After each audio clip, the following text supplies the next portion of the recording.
चल चल थांब ए कॉलर सोड तू ए कॉलर सोड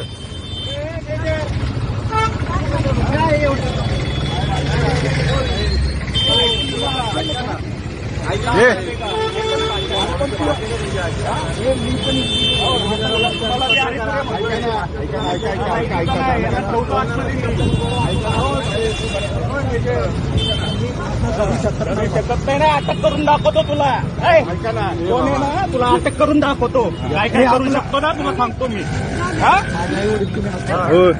ऐका ना मेजर ऐका कॉल कर तुम्ही कॉल कॉल कर आपल्या पण पोलीस कॉल कर काय ते सांगतो तुझी गाडी नाही ना मध्ये मध्ये बडबड करायची नाही ऐका ना अजून मी तुला रिस्पेक्टनी बोलतोय मी अजून